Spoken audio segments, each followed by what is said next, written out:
Olá, boa tarde, meus queridos alunos. Eu vou iniciar a aula de hoje, então, com o fechamento da nossa leitura do conto africano. Então, dia 24/9/2020, dando seguimento à nossa leitura. Dessa vez, ninguém impediu que o poilão caísse, provocando um grande estrondo. Um dos homens da aldeia agarrou a criança em pleno ar, antes que ela se esborrachasse no chão. A comitiva, encabeçada pelo régulo, foi recepcionada triunfalmente no terreiro do Bandabá, que é o local da reunião em ocasiões importantes. Os toques de tantãs anunciaram o feito, atraindo a atenção de todos os habitantes da tabanca. As mulheres do chefe gritavam de alegria, num alarido ensurdecedor. O patriarca, conforme os costumes de seu povo, tinha várias esposas e filhos que moravam em palhoças separadas. Baldé fez um sinal para que todos se calassem e perguntou ao menino, que cheirava a peixe e aprendera a falar precocemente: "Você é capaz de identificar sua mãe?" "Sim", respondeu ele, encarando-o com firmeza. O régulo, atônito, fez outra pergunta: "Como é que você conseguia se alimentar?" "A cegonha trazia pedacinhos de peixe para mim e me dava água em seu bico todos os dias. Por isso, eu não morri de fome." O régulo, satisfeito com a explicação, pediu que os homens saíssem e o deixassem a sós com as mulheres e o menino. Ele, propositalmente, ordenara que a mãe verdadeira se mantivesse oculta. "Qual delas é a sua mãe?" testou. "Nenhuma", disse o garoto, depois de mirar uma por uma, atentamente. "Tragam a que ficou escondida", disse Baldé. Ao ver Djabó, a criança correu em sua direção, jogou-se nos braços maternos e afirmou com convicção: "Esta é a minha mãe." E aquele, disse, apontando para Malã, "é meu pai." Naquela noite, o djum-djum, que é o tambor usado nas grandes cerimônias, nos grandes cerimoniais, rufou sem parar, anunciando a volta do menino à aldeia. Que lindo, né? A criança fica dentro da mãe e não há como não reconhecer o cheiro, a voz, né? O toque.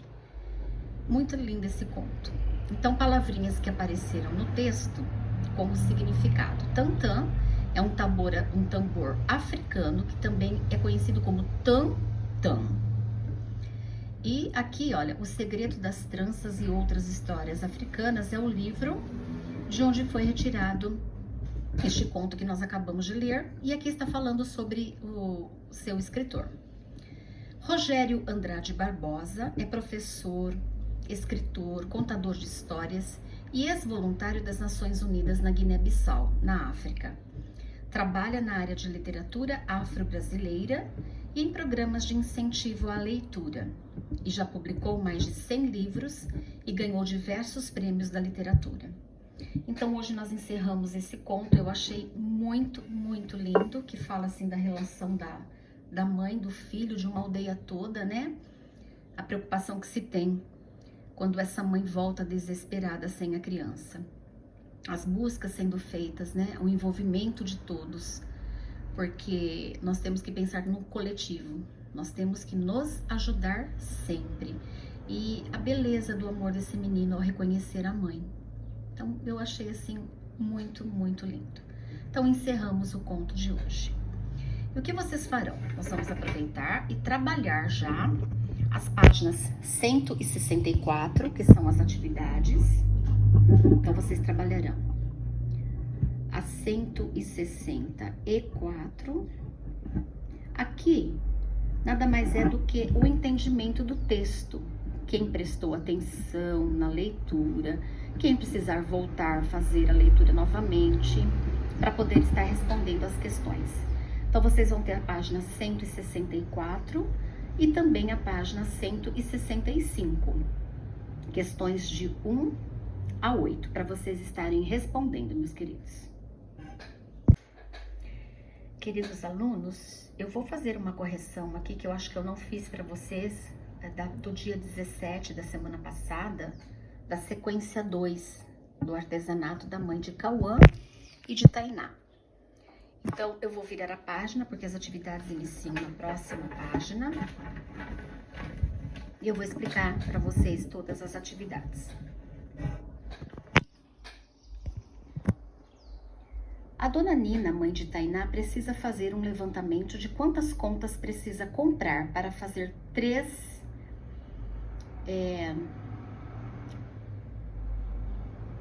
pulseiras.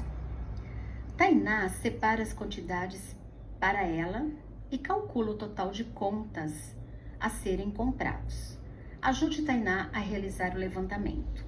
Então, vamos na letra A. A pulseira que Dona Nina irá fazer precisa de 12 contas grandes e entre cada uma delas de 3 menores intercaladas. Ela produzirá 25 pulseiras desse tipo. Quantas contas grandes ela precisará comprar? Então, vejam bem, ela utiliza 12 contas grandes para uma pulseira. Para fazer 25, 12 vezes 25, ela precisará comprar 300 contas grandes, ok? Então, se vocês fizerem a multiplicação, aqui sempre pede para usar a calculadora, né, como referência, para a gente ver se o cálculo está correto. Então, vocês podem fazer na calculadora que 12 vezes 25 é igual a 300.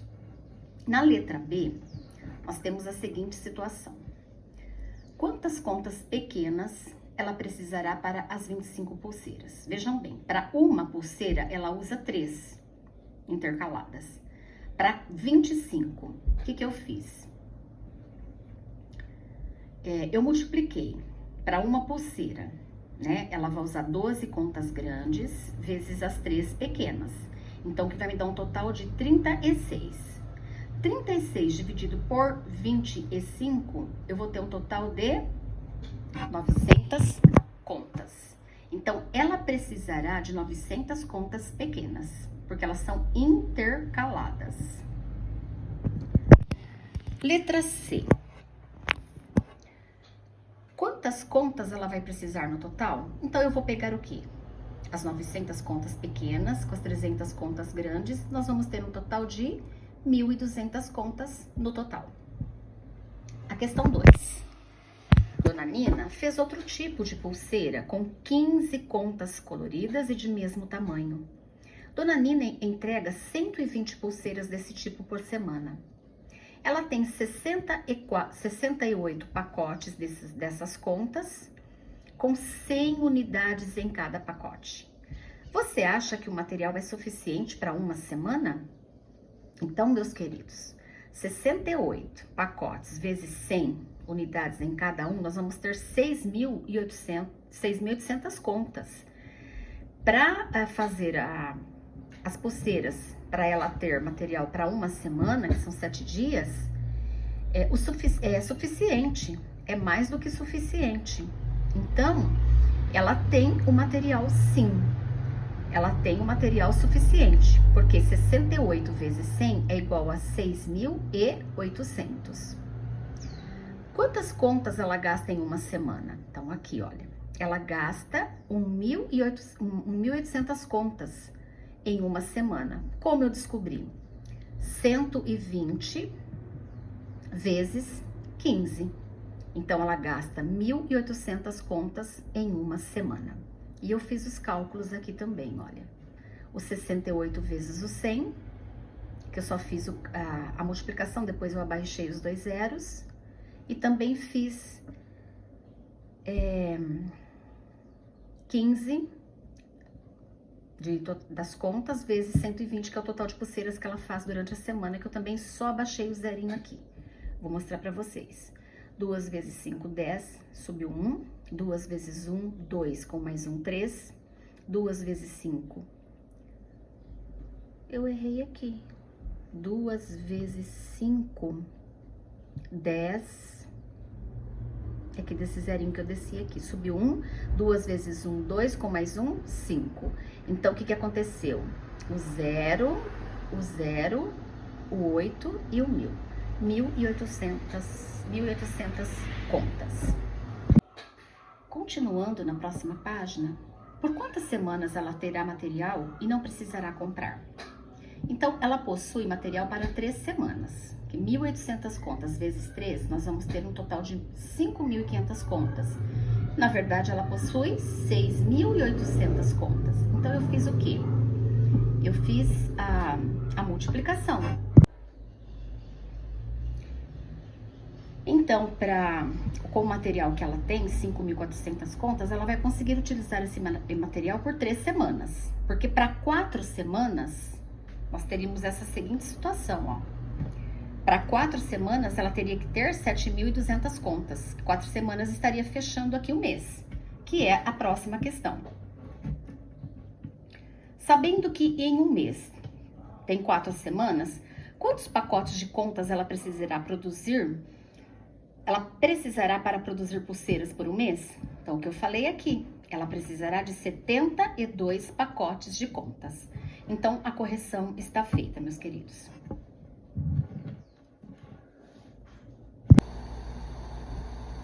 Bem, meus queridos, então eu fiz a correção referente ao dia 17, que eu não havia feito. De dia 18 eu já fiz a correção. Depois nós passamos aí o final de semana. E agora eu vou fazer a correção de ontem. Ok? Então vamos aqui na atividade 4, aprender sempre. Umas atividades estavam bem gostosas de fazer, atividades boas para serem feitas, pensadas, questionadas. Então, o que vocês tinham que fazer? Na nossa escola tem 1.501 alunos e desses 1.501 alunos, 853 são meninas. Quantos são os meninos? Então, vocês tinham aqui um cálculo e vocês tinham que verificar se esse resultado apresentado por Tainá estava correto. Então, como vocês viram aqui, eu já coloquei que estava errado. Então, vamos fazer o cálculo correto. Então, nós temos 1.501 alunos, menos 853, que são as meninas. Eu quero saber quantos são os meninos. Então, vamos lá. O 1 é menor que o 3, o 10, o 0 não pode ajudar, então vem pedir ajuda pro 5, que está na ordem da centena aqui, na casinha das centenas. Então, 5 fica com 4, passou 1 para cá, que ficou com 10, que passou 1 para cá e ficou com 9. Então, agora nós temos aqui 11, 3 para chegar no 11, faltam 8. 9 tira 5, ou 5 para chegar no 9, 4. E agora nós temos aqui 8 para chegar no 14, 6. 0, abaixa. Então, nós temos, quantos são os meninos? 648 meninos. Então, este cálculo que a Tainá fez, ele está errado. Atividade 2. Uma artesã recebeu da venda das pulseiras R$ 1.938 e da encomenda de brincos e de colares R$ 2.406. Com quanto ela ficou? Então, vocês têm um valor aqui de pulseiras e um valor aqui em colares e brincos. E nós vamos ter que unir, né? Juntar, adicionar para sabermos o quanto ela ficou. Essa artesã. Então, 8 mais 6, 14. 3 mais 1, 4. 9 mais 4, 13. 2 mais 1, 3. Com mais 1, 4. Então, essa artesã, ela ficou com R$ 4.344. Então, este cálculo feito por Tainá também está errado. Tainá precisa prestar mais atenção, hein? Misericórdia. Tainá gosta de estimar resultados antes de fazer o cálculo. Faça como ela. Primeiro, estime, depois calcule. E por último, confira as respostas com a calculadora. Então, vamos ver a situação. Se as parcelas são 354 e 647, as parcelas, você acha que a soma dá menos ou mais de 1.000? Então, é só a gente bater o olhinho aqui e fazer uma estimativa. Então, a resposta correta é que a soma dá mais de 1.000, por incrível que pareça, por uma unidade. Então, eu fiz aqui para vocês o 354 mais o 647. 7 com mais 4, 11. 5 com mais 1, 6 mais 4, 10. 6 mais 3, 9 com mais 1, 10. Então, 1.001, ok? Vamos ver, então, a próxima atividade. Então, nós temos aqui agora, qual é a diferença? Então, quando falamos em diferença, nós estamos trabalhando com subtração, tá? Minuendo, subtraindo o resto ou diferença. Por isso que é importante saber os termos das continhas. Qual a diferença entre 1.002 e 248? Mais ou menos de 800. Então, a estimativa, menos. A continha, 1.002 menos 248. O 2 é menor que o 8, precisa de ajuda. Porém, a dezena não pode ajudar, a centena também não pôde ajudar, então nós vamos pedir ajuda para a unidade de milhar. O 1 passou para a centena, então ficou com 0. O que acontece aqui? A centena vai ajudar a dezena, então ela tira 1 daqui, fica com 9, passou 1 para a dezena, porém a dezena vai ter que ajudar a unidade.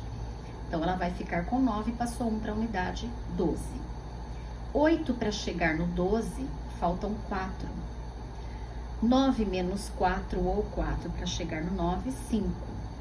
2 para chegar no 9, ou 9 menos 2, 7. E o 0 abaixa.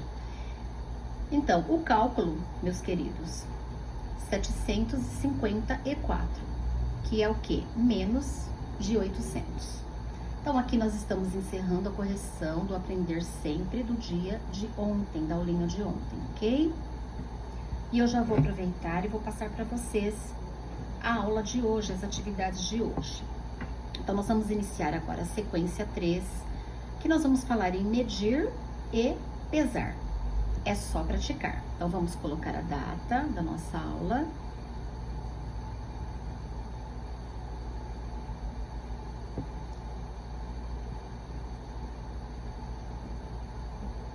Será que eu coloquei errado a data aqui?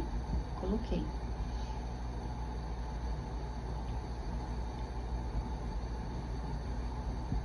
dia 24/9/2020. Vamos então à primeira atividade. Atividade 1. Cauã e Ubiratã leram que alguns povos indígenas costumam sair para caçar animais e que muitas vezes passam várias horas caminhando até encontrarem a caça para sua alimentação. Os meninos resolveram andar no parque, que fica perto da casa de Tainá, para descobrir, observar e mapear algumas aves que vivem lá. Eles não vão caçar, não vão, mas eles gostariam de saber na caminhada quais bichinhos tem ali. Esse parque tem. Então, olha as informações. 1.500 metros. 1.500 metros, desculpa, na verdade, 1.500 metros de contorno. E eles deram 2 voltas para realizar as suas primeiras observações. Quantos metros eles percorreram? Então, vocês têm aqui o espaço para resolverem como que vocês vão chegar ao resultado. Lembrando que seria como se fosse isso aqui, minhas crianças, o contorno, tá? Então, uma vez você andando por ele todo, 1.500 metros. Porém, eles deram volta 2 vezes. Então, quantos metros eles percorreram? Está muito fácil. Agora, vamos continuar na próxima página.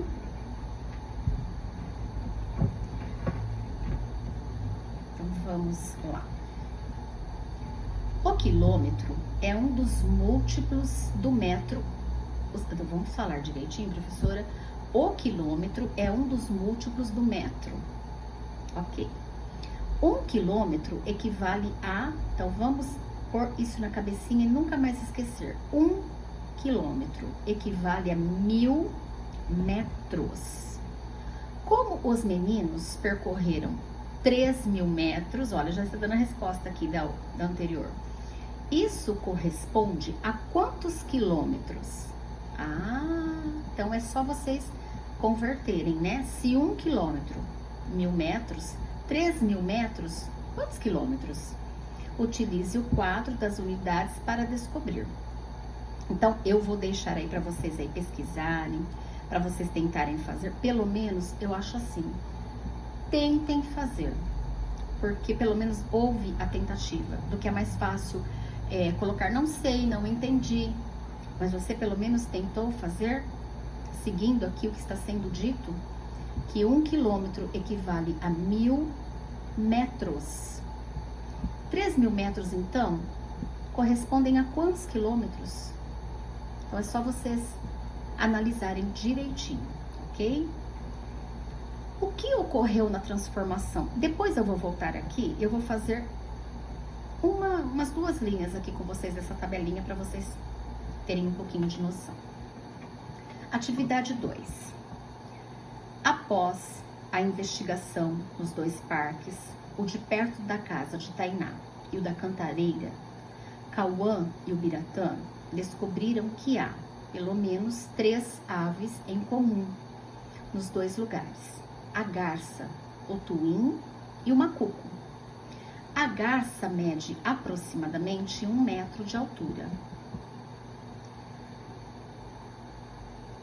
O macuco, 52 centímetros. Eu não sei quem que é o macuco.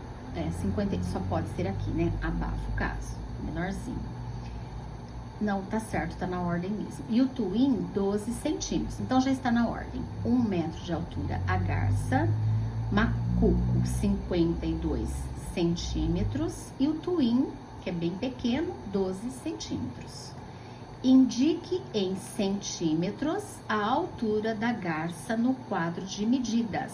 Então, vocês vão voltar no quadro e vocês vão colocar aqui no quadro de medidas em centímetros a altura da garça. Depois, vamos ver. Tem um quadrinho aqui, não é naquele mesmo não. Desculpem, tem um quadro aqui, ó. Unidade de medida. Vocês vão trabalhar com esse quadrinho aqui. O centímetro está aqui, ó. Que vocês vão colocar a altura da garça. Atividade 3, número 1. Após a caminhada, o Biratã e Cauã foram à casa de Tainá.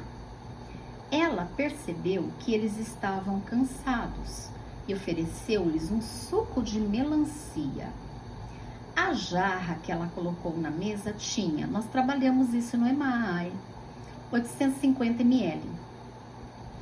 Se cada um dos três tomar um copo de 250 ml, vai sobrar ou faltar suco?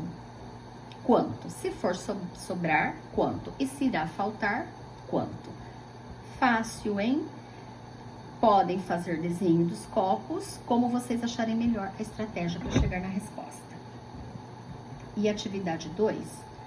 Cauã gostou muito do suco servido por Tainá e pediu a receita para ela. Tainá disse que para cada 2 xícaras de suco de melancia, equivale a 400 ml, usava uma de água. Então, uma xícara de água, que equivale a 200 ml. Essa receita equivale a 1 litro. Então, 2 xícaras de suco da melancia, 1 xícara de água. Então, essa receitinha vai dar para fazer 1 litro. Mais de 1 litro ou menos de 1 litro? Prestem atenção. 2 xícaras ou mais 1 copo. Vai dar exatamente 1 litro, mais de 1 litro ou menos de 1 litro? Também está fácil. Atividade 3. Quantos litros correspondem 2.000 ml? Sabendo, olha, a dica, eles estão fazendo a pergunta, mas eles já estão dando dicas. Sabendo que 1.000 ml corresponde a 1 litro, então 2.000 ml corresponde a quantos litros? Super fácil, tá? Quando eu falo em 1.000 ml, eu vou corresponder a 1 litro. Se eu estou falando em 2.000, eu vou corresponder ao quê? A quê, né? Atividade 4. Cauã disse para a família que havia aprendido a fazer um suco muito gostoso na casa da amiga.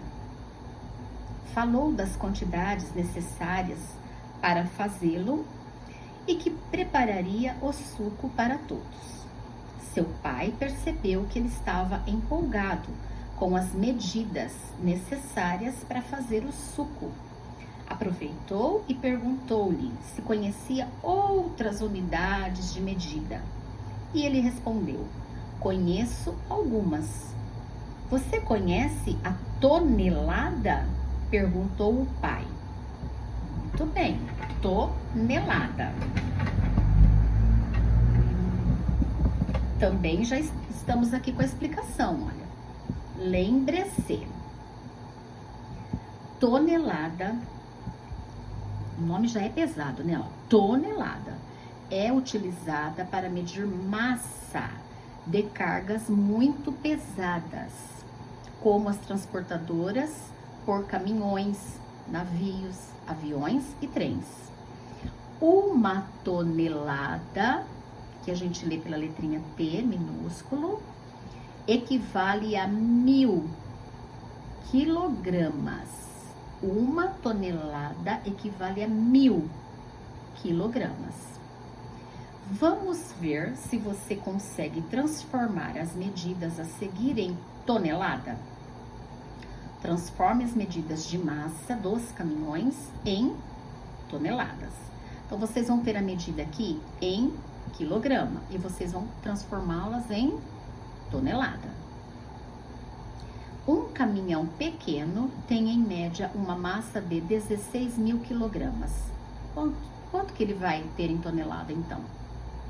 Uma carreta tem uma média e massa de 41.500 quilogramas.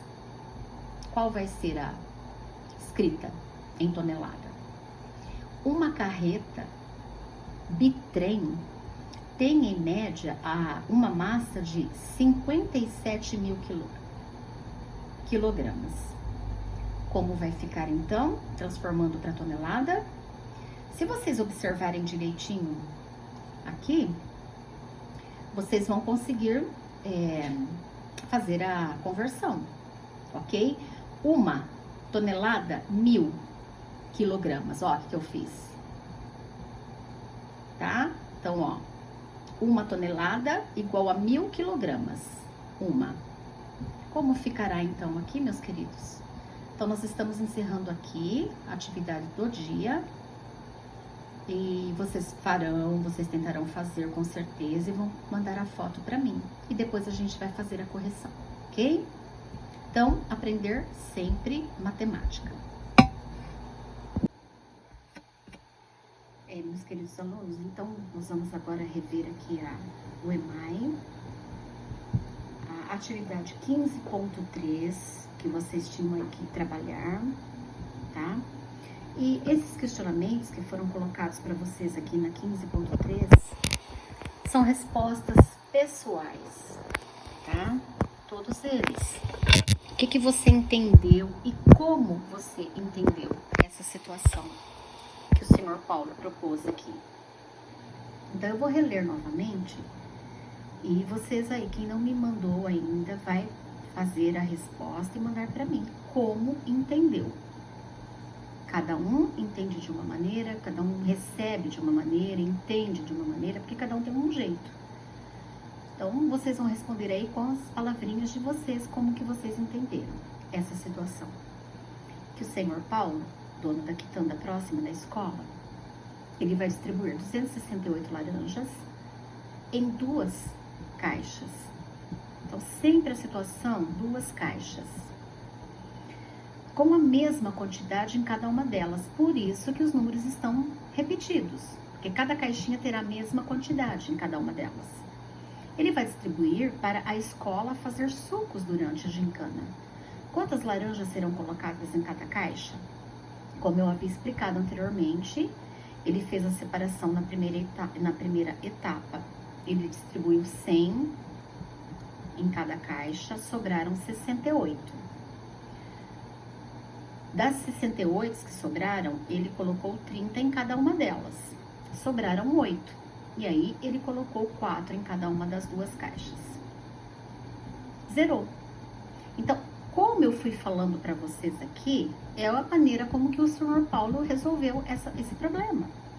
Ele resolveu fazendo a distribuição em caixas. Ele utilizou desenhos, ok?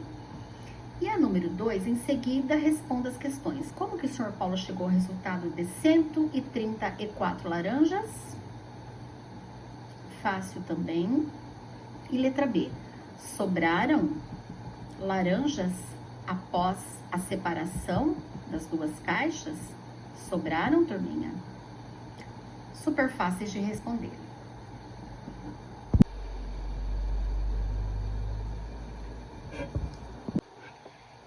E para o dia de hoje, então, vocês vão trabalhar na atividade 15.4. A data já está aqui. Eu farei a leitura para vocês. As 544 medalhas. Então, vamos já circular o que nós temos aqui, ó. 544 medalhas que serão distribuídas aos participantes da gincana foram guardadas em 3 caixas. Agora, nós vamos trabalhar com 3 caixas, com a mesma quantidade em cada uma. Quantas medalhas foram colocadas em cada caixa? Então, vocês têm a situação. 544 medalhas no total. Então, na primeira etapa, foram colocadas 100 em cada caixa. Sobraram 240. Que na segunda etapa, foram colocadas 50 em cada caixa. Sobraram 90. Que foram colocadas 30 em cada caixa. Vocês estão reparando que os números estão repetidos porque nós estamos falando de distribuir igualmente, ok? Então, todos ficarão com a mesma quantidade, com a mesma medida. Então, quantas medalhas foram colocadas? 150 com mais 30, 180. Então, concluiu-se que serão colocadas 180 medalhas em cada caixa. Renato resolveu o problema de outra maneira. Ele fez aqui o algoritmo, né? Ele montou a continha. Então, ele fez o quê? Quantas vezes o 540, ele pegou o total. Quantas vezes o 540 Aliás, quantas vezes o 3 cabe dentro do 540? Ele iniciou com o 100, que foi a primeira etapa que ele fez acima. Então, 3 vezes 100, 300. 540 menos os 300, sobraram 240, que ele colocou que cabem 50 vezes. Então, 3 vezes 50, 150. 240 menos 150, sobraram 90. Quantas vezes o 3 cabe no 90? 30 vezes. 3 vezes 30, 90. 90 menos 90, zerou. E aí ele fez o quê? A adição das parcelas. 100 mais 50, 150, com mais 30, 180. Ok, meus queridos? Então, vocês viram que aqui, ó, 100 está correspondendo aqui na primeira situação, o 50 na segunda etapa e o 30 na terceira etapa. E o resultado é o mesmo, 180. 100 mais 50, 150 mais 30, 180. O que vocês vão fazer aqui? Vocês vão fazer a comparação desses dois procedimentos e vão identificar as semelhanças e as diferenças entre eles. O que esses dois procedimentos têm em comum de semelhança? E o que eles apresentam de diferença? É a sua resposta, a sua opinião. Como você entende, a maneira que você vai explicar. Não tem uma resposta pronta aqui, ok? Então, vou colocar aqui resposta pessoal. Porque cada um de vocês entende de uma maneira, né? Então, cada um vai colocar a sua resposta pessoal e mandar para a professora. Ok? Então, EMAI é isso. Agora, meus queridos, então nós vamos para ler e escrever. Hoje, eu vou estar comentando com vocês sobre a atividade 5C, que é a revisão coletiva de uma das duplas. Isso não aconteceu, porque nós não estamos em sala de aula. Então, eu vou para atividade 5D, revisão em duplas, aspectos discursivos. Eu vou colocar aqui revisão individual, porque na verdade nós vamos estar trabalhando individualmente. O que fica de diferente, professora, entre fazer individualmente e fazer em duplas? Eu estaria explicando igualzinho como eu vou explicar agora, só que eu estaria falando para duplas. E agora que eu vou estar falando um por um, individualmente. O que vocês têm que prestar muita atenção na hora de fazer uma escrita, uma reescrita? Vocês terão que prestar muita atenção nos aspectos discursivos, ou seja, vamos prestar atenção. Vocês têm muito hábito, eu vejo quando tem uma produção de texto para vocês fazerem na prova de língua portuguesa, por exemplo, começo ou final de uma história, ou então vem a carta lá de leitor para vocês analisarem e escreverem a sua opinião. Vocês usam muito as palavrinhas e, aí, então. E, total, aí, então. Vocês usam muito essas palavrinhas, né? Em excesso.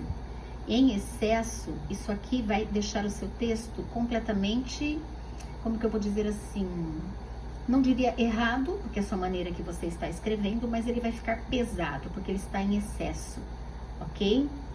Então, isso acontece quando você repete esses elementos de ligação entre as partes do texto. Então, aconteceu uma coisa aqui, aí você liga, e então, aí, fica aí. Isto não é correto, não é muito bem utilizado aqui na língua portuguesa. Também vocês podem omitir um fato importante quando vocês estão escrevendo uma história, um texto.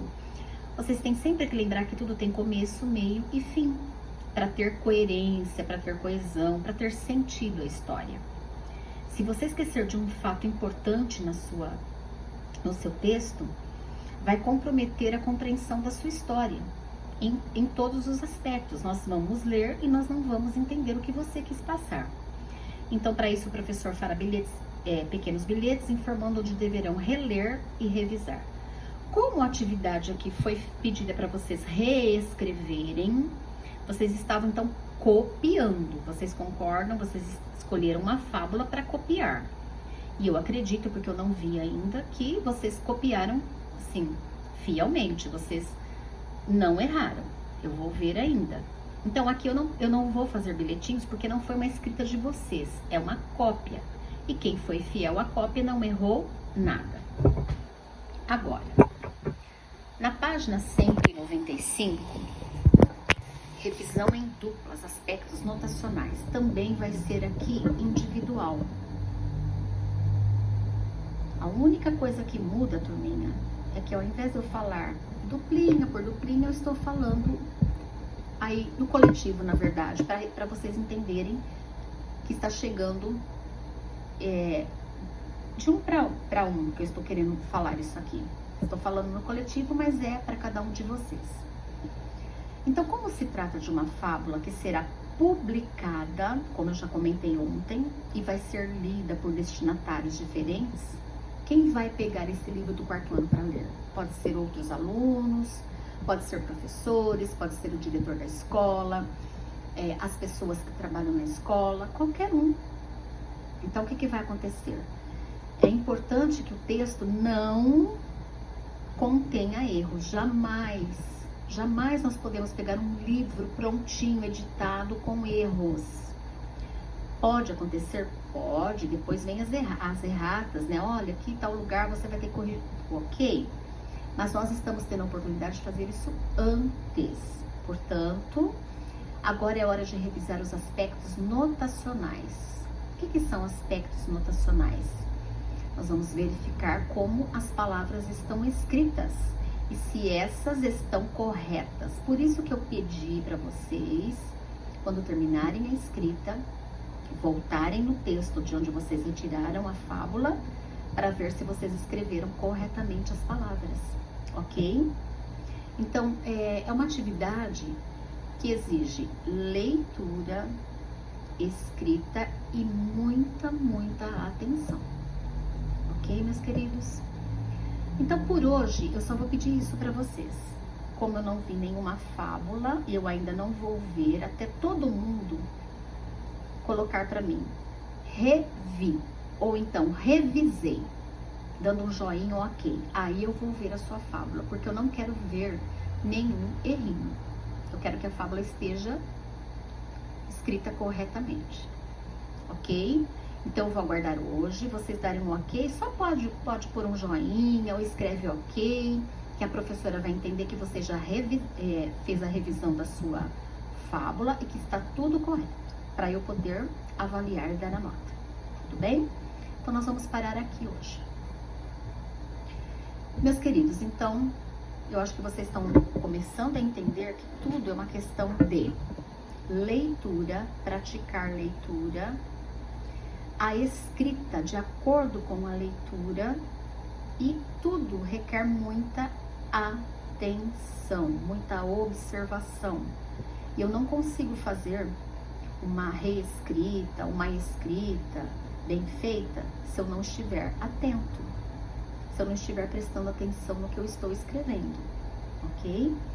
Então, o que eu peço para vocês hoje é isso, muita atenção quando você estiver lendo, escrevendo, fazendo as atividades.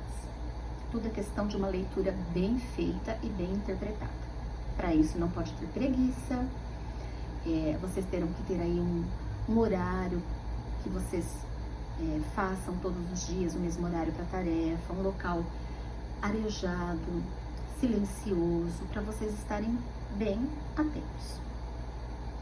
Meus queridos, então, uma boa tarde, façam a revisão aí com muita atenção. Eu não gostaria de ler uma fábula que tivesse algum erro, porque estou dando mais uma aula aqui, mais um dia, para vocês estarem fazendo a revisão. Ok? Então, por hoje é isso, meus queridos. Boas atividades, façam com carinho, com capricho, devagar, sem correria, sem pressa, que tudo dá certo. Um abraço a todos, até a próxima aula.